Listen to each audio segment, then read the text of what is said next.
selamat malam pemirsa. One on One kembali menjumpai Anda bersama saya Tisa Noveni. Sudah dapat sedikit cuplikan ya di awal siapa yang menjadi narasumber kita malam hari ini. Beliau awalnya merupakan seorang insan seni dan juga merupakan seorang komedian. Kemudian memutuskan terjun ke dunia politik dan sudah 3 kali pada saat itu yang sudah terlewati menjadi anggota DPR RI di Senayan. Kemudian kali ini pemirsa, di periode ini yang bersangkutan juga kembali mencalonkan diri menjadi wakil rakyat.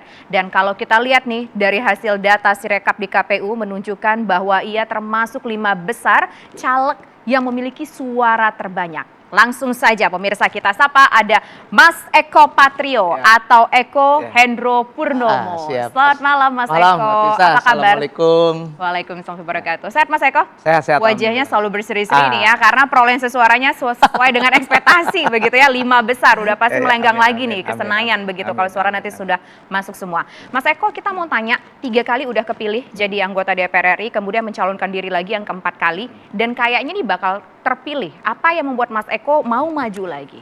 Ya jadi gini ya, saya masih ingat pernyataan orang tua saya gitu ya. Kamu udah terkenal, udah ngetop segala macam gitu. Tapi ada poin yang harusnya juga, kan ada poin begini dia bilang, sehebat-hebatnya orang akan lebih hebat bermanfaat untuk orang banyak. Itu kepikiran banget tuh kata-kata itu gitu ya. Kalau saya kerja di entertain atau di kerja seni, ya batasan saya adalah saya dapat rezeki, saya kumpulkan ya buat keluarga gitu. Tetapi pada saat saya itu saya renungkan apa yang bisa saya lakukan gitu ya. Yang bisa saya lakukan adalah ini harus jadi anggota dewan gitu ya. Karena apa? Banyak program-program pemerintah yang harus kita kawal, kita nyembatani untuk masyarakat di daerah pemilihan dan juga kaitan juga dengan rakyat secara keseluruhan gitu ya. Jadi saya melihatnya seperti itu gitu. Jadi poinnya adalah masih ternyam banget tuh pernyataan orang tua tuh sehebat-hebatnya orang lebih hebat bermanfaat untuk orang banyak. Itulah akhirnya saya kalau bicara DPR, saya adalah bicara pengabdian. Karena kalau misalnya bicara cari duit, lebih enak di dunia entertain daripada di anggota DPR. Hanya yaitu tadi banyak programnya untuk kemaslahatan masyarakat. Lalu yang kedua juga jaringan pertemanan juga banyak, ya kan? Itulah yang akhirnya memudahkan kita untuk program-programnya untuk masyarakat. Waktu itu pertama kali ceritanya Mas Eko terjun ke dunia politik, itu gimana sih ceritanya? Kan kita tahu Mas Eko orangnya agak ngelucu, bukan agak ngelucu, memang komedian, pasti lucu. Kita ngelihatnya nggak nyangka juga pertama kali begitu ya. Mas Eko menjadi anggota DPR RI begitu. Pada saat itu siapa sih ngajakin pertama kali untuk bergabung? Iya, gini, saya tuh punya ketertarikan dengan politik gitu ya. Pertemanan saya mungkin kalau ngeliat di TV ya komedian gitu ya, temannya Parto, Akri gitu ya, dan teman-teman yang lain lah kayak Mas-mas Bagito atau Jayakarta atau Warkop gitu ya. Tapi di luar itu saya tuh konsen banget sama politik gitu ya. Konsen tuh arti kata background pendidikan juga berpengaruh juga. Saya tuh kebetulan alhamdulillah disekolahin sama orang tua saya di UI, Universitas ISIP. Universitas ISIP itu di Lenteng Agung, Institut Ilmu Sosial Tetanggaan. Ya, tetanggaan. Nah, di situ di komunikasi politik ya, komunikasi massa, jurusan jurnalistik, dan temennya ya udah di situ ya.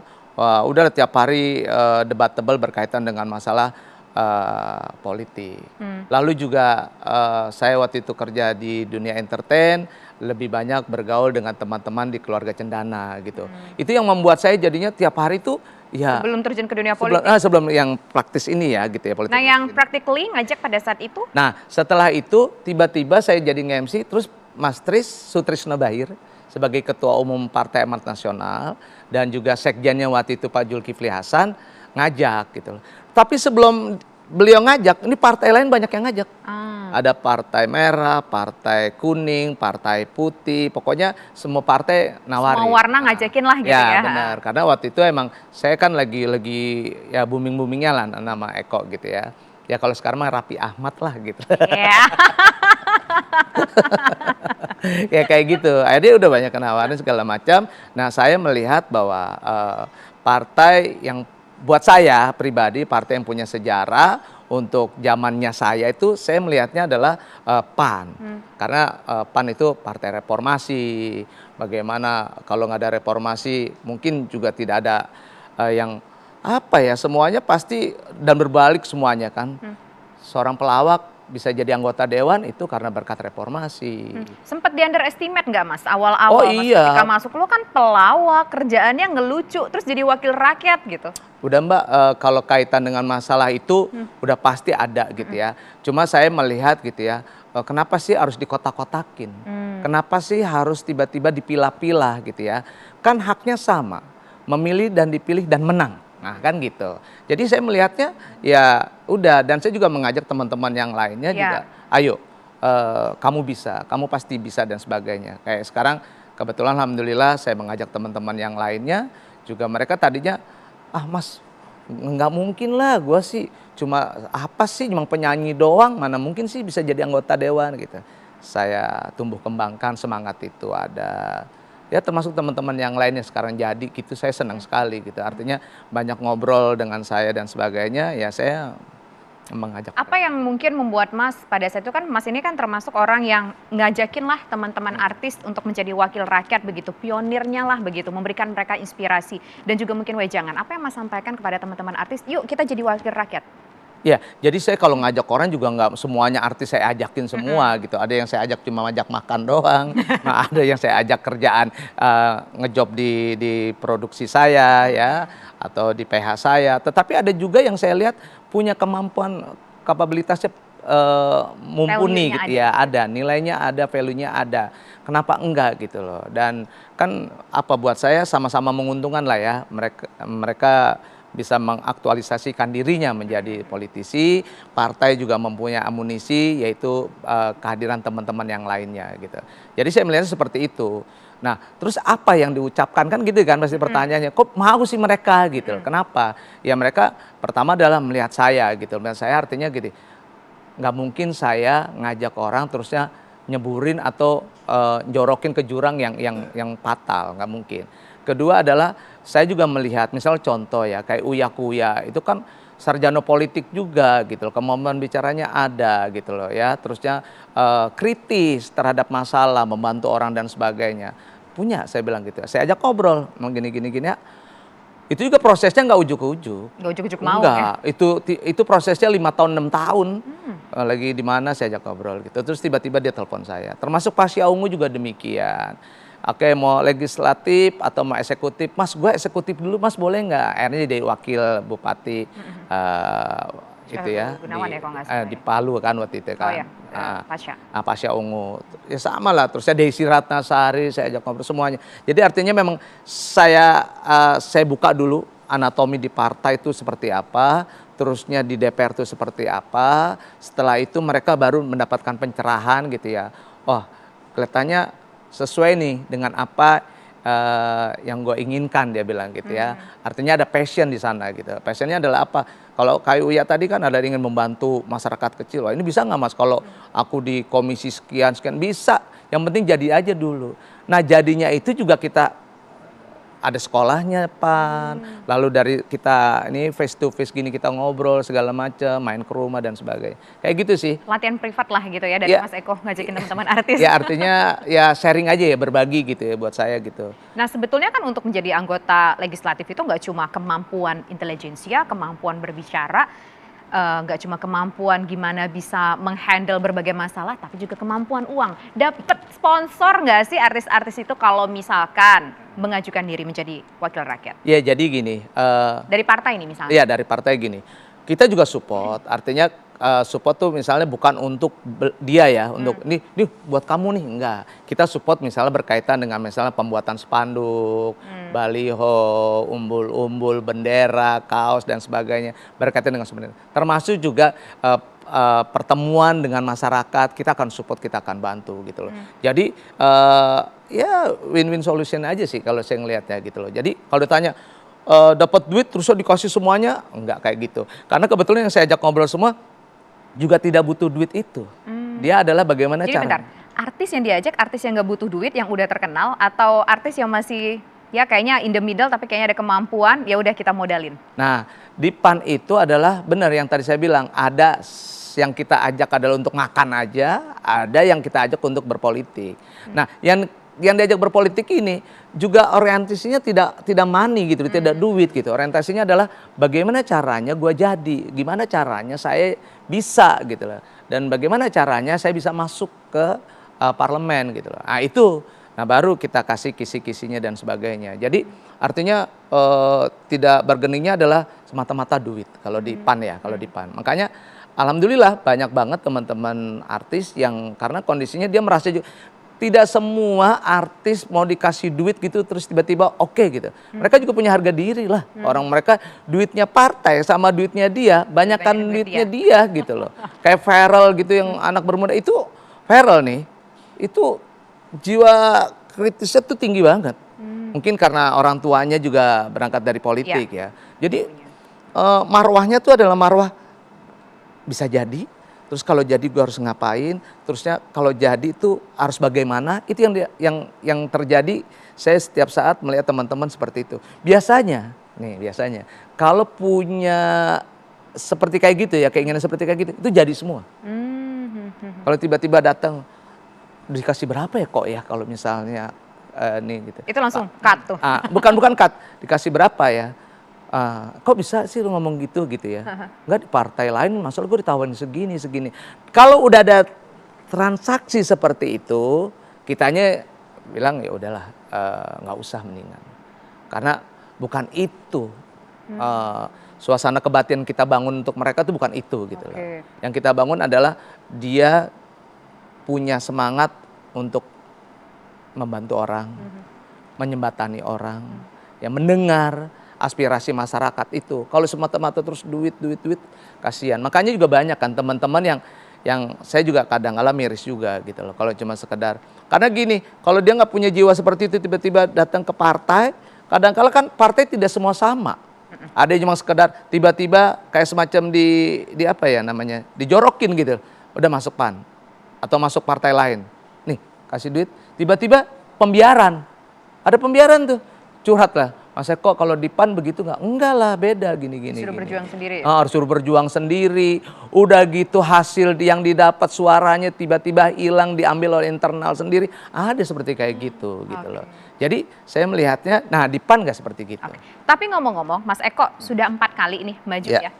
Yang terakhir juga suaranya 5 besar nih. Dari seluruh caleg yang masuk dari semua partai. Habis berapa sih kalau boleh dirata-ratain, mungkin bisa di breakdown, yang pertama berapa, yang kedua berapa, yang ketiga berapa, dan yang terakhir berapa. Tapi nanti dijawab Mas Eko usai jeda berikut, kami kembali sesaat lagi. Anda kembali di One on One pemirsa, menjawab pertanyaan tadi Mas Eko. 4 periode mencalonkan diri menjadi wakil rakyat dan kayaknya yang keempatnya insya Allah pasti lolos karena suaranya udah nunjukin nih 5 besar. Berapa sih budget yang habis Mas Eko dari 1, 2, 3, 4? Jadi gini, yang tadi tuh, kenapa sih artis diajak gitu kan? Kenapa sih kelebihan artis tuh di mana sih gitu kan? Itulah tadi yang saya bilang. Kita punya modal sosial, modal keterkenalan yang buat saya ini adalah nggak bisa dilupakan begitu aja gitu ya. Artinya ini memang keuntungan buat kita. Kenapa caleg-caleg lain sampai ngeluarin banyak gitu ya? Karena apa? Menunjukkan keterkenalan terlebih dahulu kan. Baru adalah keterpilihan.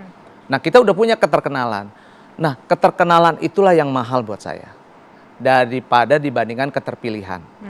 Keterkenalan itu mahal banget, orang bikin baliho, bikin yang spanduk, terus ya bikin konser, bikin apa segala yang termasuk masuk TV dan sebagainya. Itu mahal tuh, bisa miliaran gitu. Nah kita murah gitu ya. Keterpilihan adalah semakin kita dekat dengan masyarakat, semakin kita ketemu dengan masyarakat, semakin kita ngobrol, ditouching hatinya, disentuh hatinya, diajak ngobrol, mendengarkan segala macam, semakin murah harga yang kita berikan, maksudnya cost-nya semakin murah, gitu ya. Jadi kembali lagi, kalau untuk teman-teman entertain, saya yakin semua murah. Semua murah, tapi murahnya berapa nih Mas Eko? Ya, penasaran. Kalau waktu awal saya aja waktu itu cuma 620 juta. 620 juta. Yang kedua, karena saya udah punya modal orang dan sebagainya. Ini di Jawa Timur ya waktu itu ya. Itu malah 500 jutaan. Nah, yang ketiga, saya dipindahin ke Jakarta. Itu lumayan. Bisa 3 kali lipat. Jadi kurang lebih 2 miliar. Yang terakhir? Yang terakhir ini 2,7. Itu budget buat apa aja sih? Cuma buat baliho Nah, atau apa gitu? justru saya nggak main baliho, belum segala macam. Karena udah terkenal. Ya, nah saya justru karena saya ingin mendengar aspirasi mereka segala macam, ya artinya mereka kita kumpulin. Nah, kumpulin itu kan butuh konsumsi ya, ya artinya kita punya rasa empati lah gitu ya. Kita berikan konsumsi, terus udah gitu kru, teman dan sebagainya gitu. Itu sih lebih banyak Biaya biaya sosialisasi, sosialnya ya, biaya sosial sama masyarakat ya secara transportasi deh, ya kayak gitu. Jadi lebih banyak di situ kosnya. Nah kalau kan ada serangan pajar apa segala macam, nah itu kita nggak pernah lakukan itu tuh. Karena saya meyakini kalau serangan pajar itu dengan durasi misalnya sekian jam, paling dapat berapa ribu orang sih, ya kan?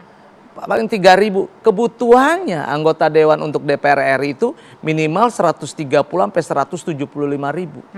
Bagaimana bisa mengeksekusi dalam satu malam? Misalnya serangan pajar, oke kita bikin malam lah gitu. Paling yang dapat 3.000-an. Ya kan? Paling tuh sebayangan saya gitu. Nah, saya melihat ngapain kita sebagai pekerja seni ke situ gitu. Lebih baik kita ketemu dengan masyarakat, masyarakat happy dan sebagainya dengan trik-trik teman-teman ya 10-15 menit dan sebagainya gitu.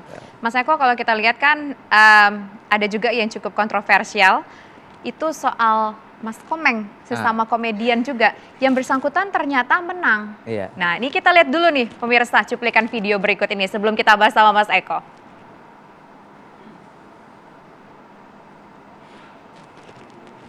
Nih Mas, lihat nih Mas, nomor urut 10. Fotonya tuh paling unik sendiri Mas. Biasanya kan kalau kita ngeliat foto-foto caleg itu ketika di surat suara tuh pada ganteng-ganteng, ekspresinya gagah-gagah, berwibawa. Tapi ini dengan ekspresinya yang agak nyeleneh. Tanggapan Mas Eko gimana? Ya buat saya memang sebagai anggota dewan ya, caleg dan sebagainya harus menjadi jati dirinya sendiri.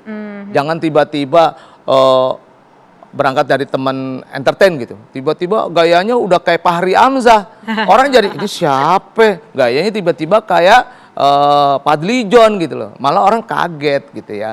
Ini aktivis dari mana? Oh, totonya ini.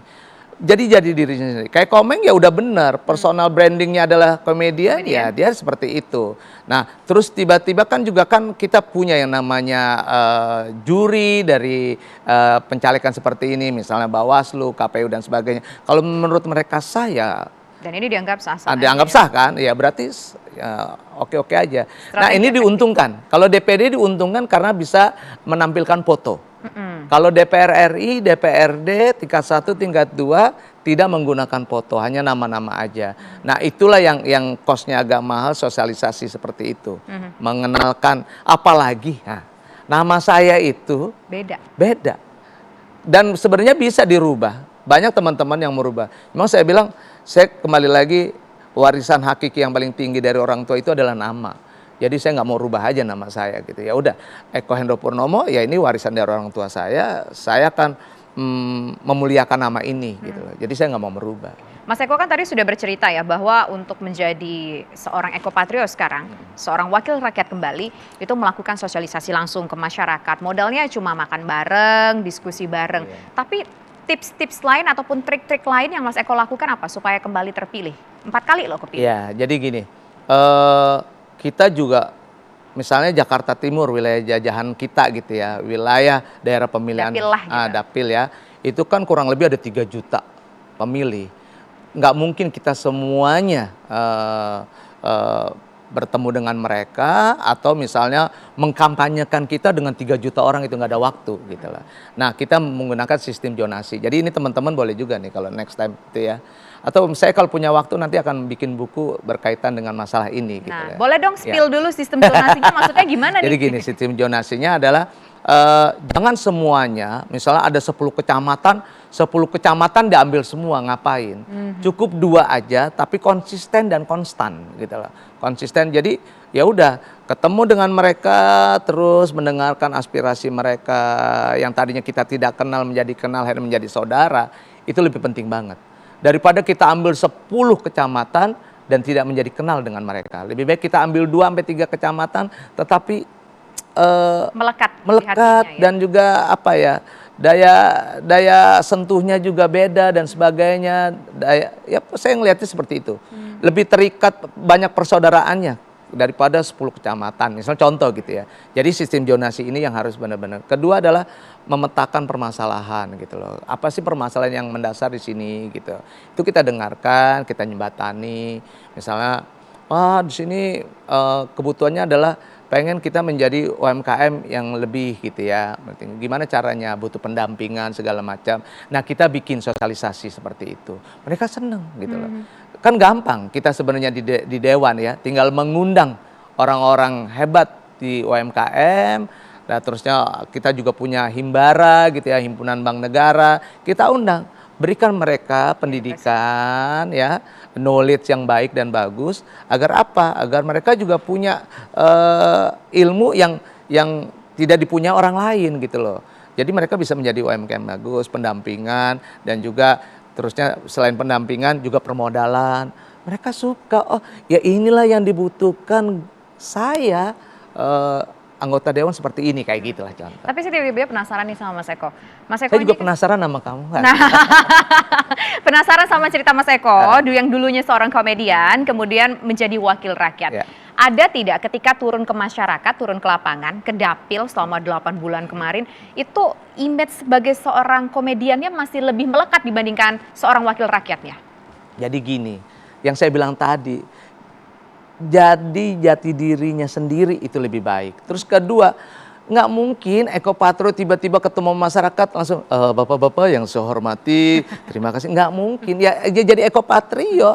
Mereka seneng saya sebagai Eko Patrio dibandingkan sebagai anggota dewan. Itu kan ya kita profesional aja. Artinya pada saat kita di dewan ya kita namanya parlemen ya kan, parle bicara ya, kita bicara apa yang diinginkan oleh masyarakat dan sebagainya ya.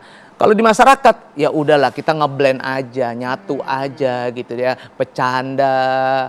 Terus kalau ada yang orang lebih tua kita santun, kita hormat dan sebagainya. Mereka seneng lagi, misalnya ada bayinya gitu tiba-tiba kita nggak usah gendong dah. Kalau gendong peres-peres, kalau anak muda sekarang ala-ala gitu ya.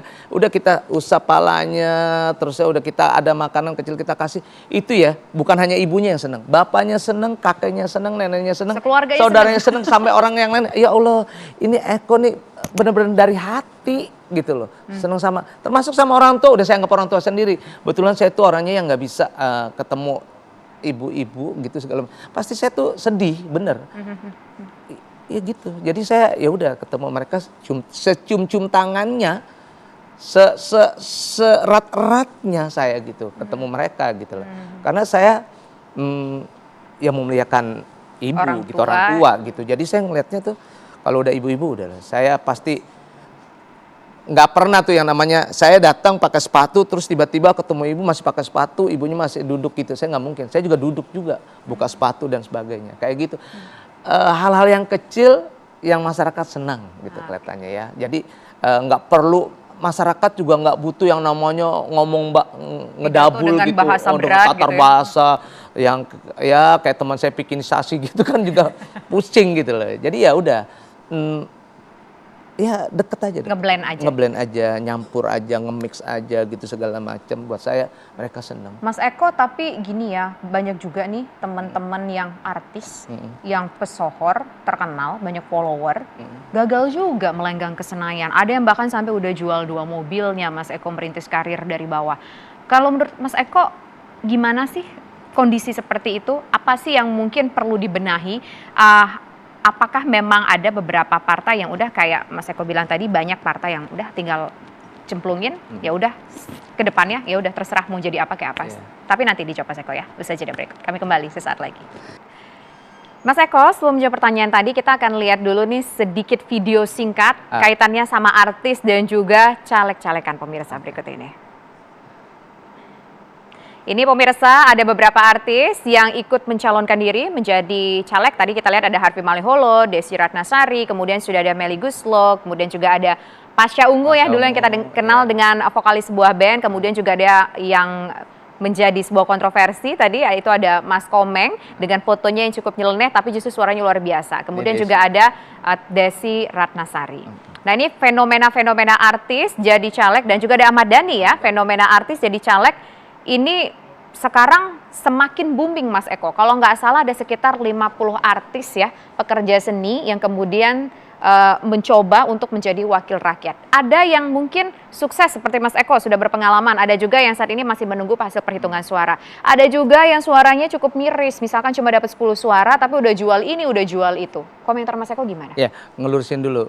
Kalau sekarang 50 termasuk dikit dibandingin 2019. 2019 tuh kurang lebih ada 89 lebih banyak ya? Artis yang tapi akhirnya yang masuk hanya 13 orang gitu ya. Artinya ya udah masyarakat juga udah pinter, sudah tahu.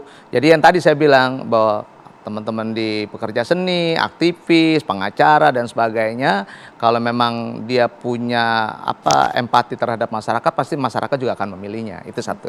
Terus kedua, sekarang 50 caleg. Ada yang berhasil, ada yang tidak berhasil, sampai ada yang jual dan sebagainya. Kembali lagi sih buat saya, teman-teman artis pun juga jangan mau gitu ya, jangan mau tiba-tiba diajak sama partai, oke-oke aja, tetapi tidak jelas sebagai apa. Apakah sebagai vote getter? Kalau vote getter kan hanya pengumpul suara aja kan.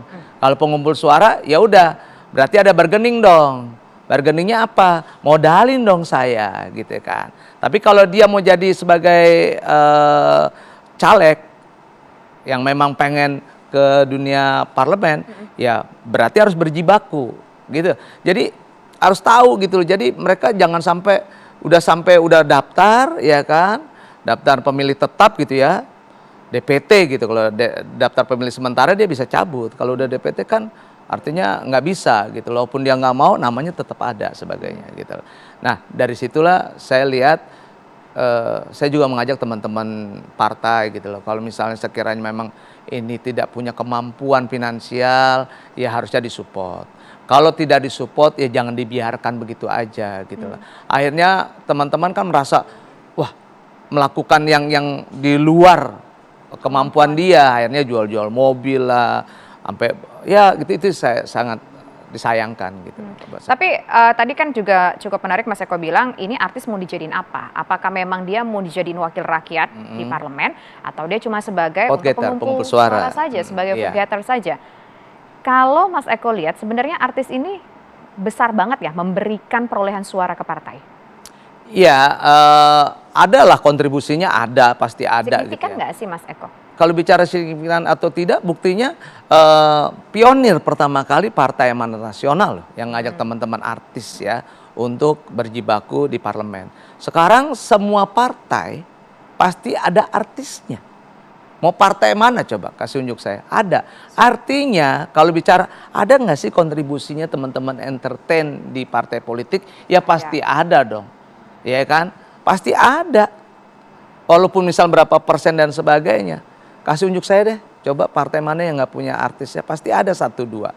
Alhamdulillah PAN lebih banyak, karena memang sudah brandingnya sudah terlihat gitu loh, bahwa PAN satu memberikan kesempatan seluas-luasnya untuk para pekerja seni dan yang lainnya untuk jadi anggota dewan dan tidak membeda-bedakan, ya kan.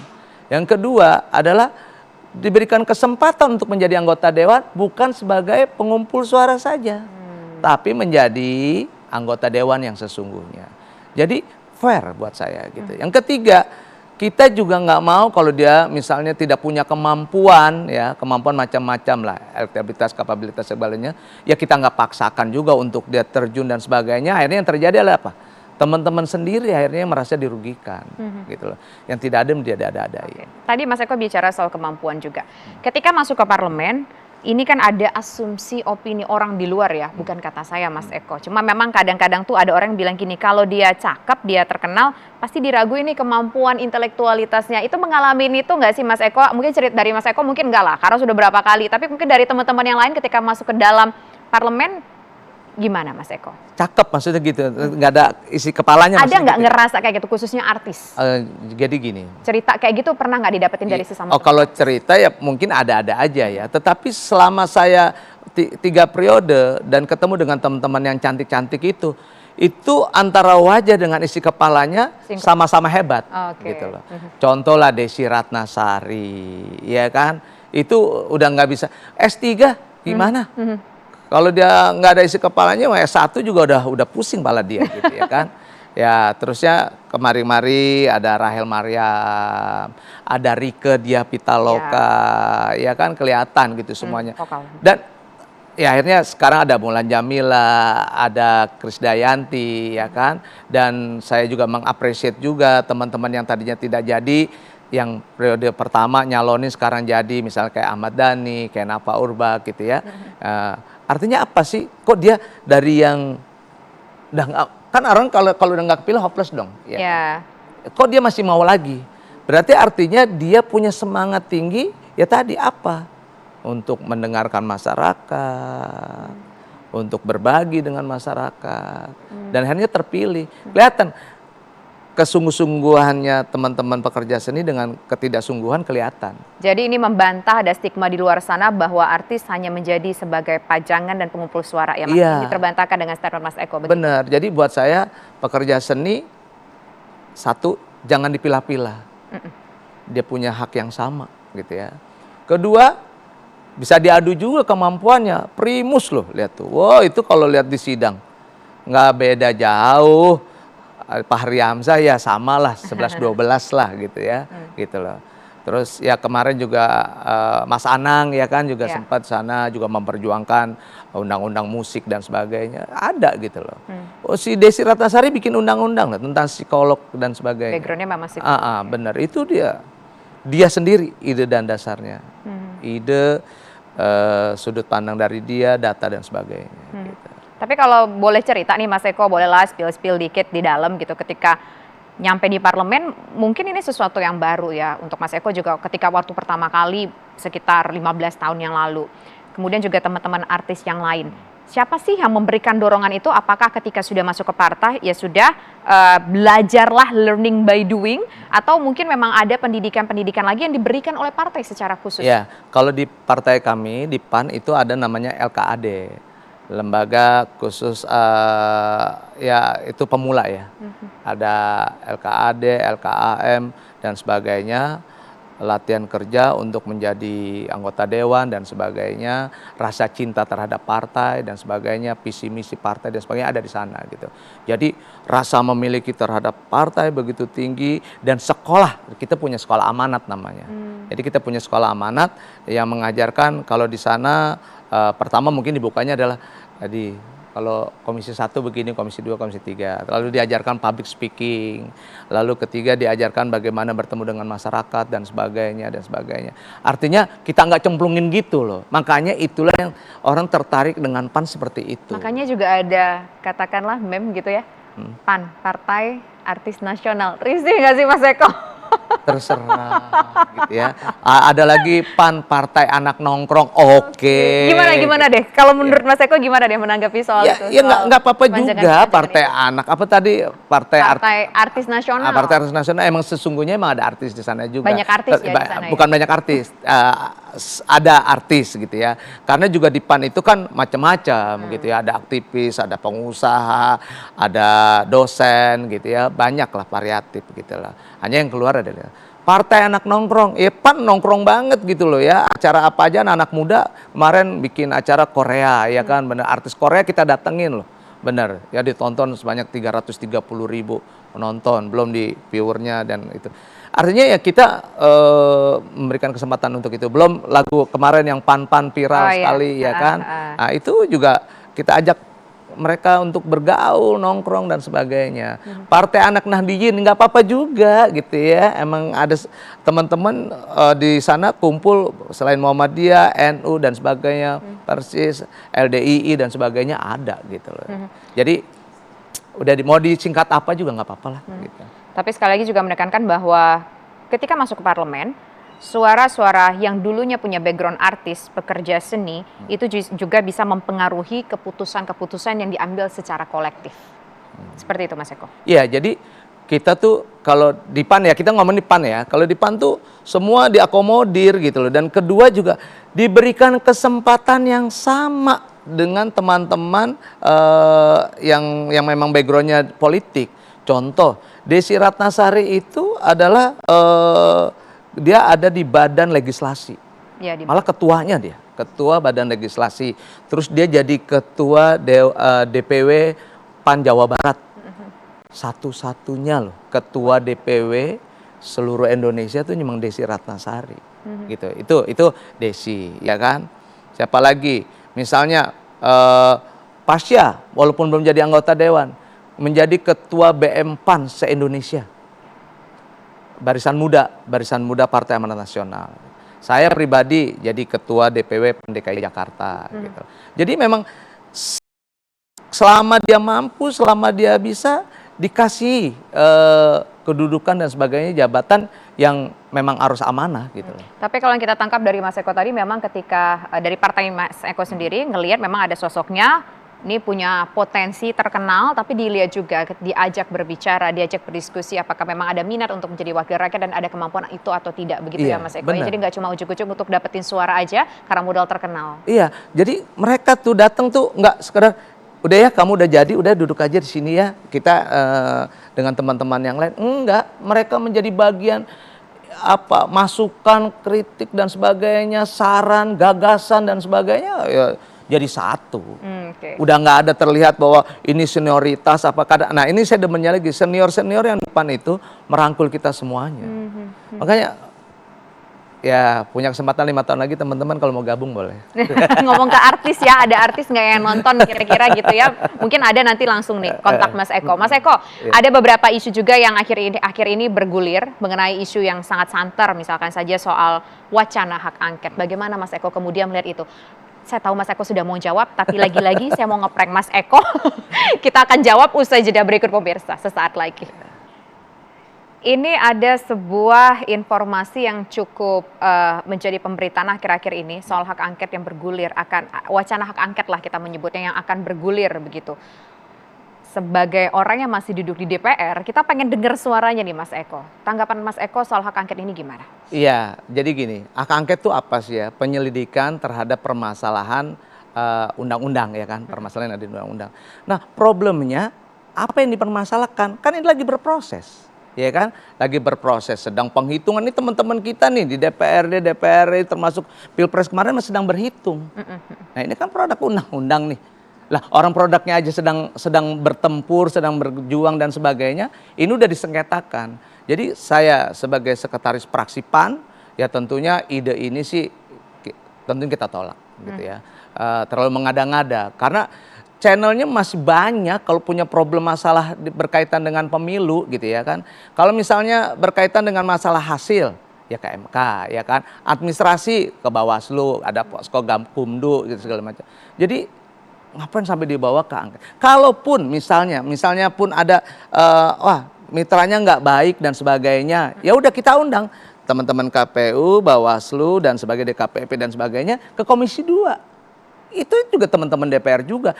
Di Komisi 2 itu semuanya mengcover masing-masing partai yang ada. Jadi buat saya udahlah, hak angket ini partai-partai lain, apalagi Pak Mahfud juga kan sebagai wakil. Ya kan, wakil dari calon presiden juga, saya tidak ikut-ikutan. Ya itu orang pintar kalau buat saya, dia tahu permasalahan. Emang koridornya nggak usah dibawa jauh-jauh gitu loh, hak angket itu gitu. Oke. Berarti kalau dari Mas Eko sendiri mewakili PAN juga ternyata nggak setuju ya masuk ke situ ya. Sebagai tentunya juga salah satu partai yang solid dengan pemerintah sampai saat ini ya. Solid. Nah Mas Eko, terakhir nih, karena kita memang temanya adalah seorang artis, seorang pekerja seni yang sukses melenggang ke Senayan, menjadi wakil rakyat, menyuarakan aspirasi masyarakat di sana. Apa pesan yang ingin Mas Eko sampaikan kepada teman-teman artis yang mungkin nanti di next periode mau menjadi wakil rakyat, dan juga teman-teman artis yang saat ini mungkin kita lihat dari perolehan suaranya belum memuaskan? Oke, yang pertama sih berbagi nih, saya berbagi aja. Kalau buat teman-teman yang udah jadi anggota dewan, karena ini amanah, ya tentunya banyaklah mendengar, menerima aspirasi, menyerap aspirasi dari masyarakat. Dan kalau di parlemen tentunya satu yang paling penting, parlemen itu adalah bicara. Jadi bicaralah sesuai dengan tuntunan dari masyarakat di daerah pemilihannya. Lebih baik jadi noise daripada knowing gitu. Itu kalau jadi anggota dewan. Kalau yang mau jadi anggota dewan, ntar deh 3 tahun atau 2 tahun mau menjelang pemilihan ketemu Eko aja lah. Bicaranya private ya. Tapi ngomong-ngomong kalau annoying itu yang gimana ya Mas maksudnya? Annoying tuh yang tiba-tiba nggak substansi lah gitu ya, ngomongin tentang apa, ngujabarin sampai ke mana-mana, nah terus pas ditelusurin, ini ngomong apa ya mereka ya? Ada yang kayak gitu? Iya pasti ada dong, bukan di entertain aja ya, tetapi juga teman-teman yang lainnya yang 570 orang itu ya pasti ada. Yang penting adalah bicara, kan nggak bukan yang pentingnya, yang penting adalah substansinya. Dia bicara apa, menyembatani apa, aspirasi apa yang dibawa untuk masyarakat itu sih kayak. Termasuk juga satu lagi yang perlu banget diingat, ini artis mau dijadiin food getter atau memang jadiin wakil rakyat tadi itu satu Ya, poinnya ya. Jangan sampai nanti udah diajakin tapi disuruh nyemplung sendiri. Bener, Begitu maksud Mas Eko? setuju. Jadi buat teman-teman jangan mau jadi pot getter. Lebih baik menjadi anggota dewan yang sesungguhnya. Oke, baik. Terima kasih Mas Eko Sama-sama, Patrio. Tidak apa-apa saya menyebutnya nama Eko Patrio ya. Udah bener Eko Patrio, bener. Walaupun bukan nama aslinya Eko Hendro Purnomo. Terima kasih Sama-sama, Eko Mbak Hendro Tisa. Purnomo sudah bergabung bersama kami di One on One. Pemirsa, demikian kebersamaan kita. Selamat malam. Sampai jumpa. Thank you Mas Eko.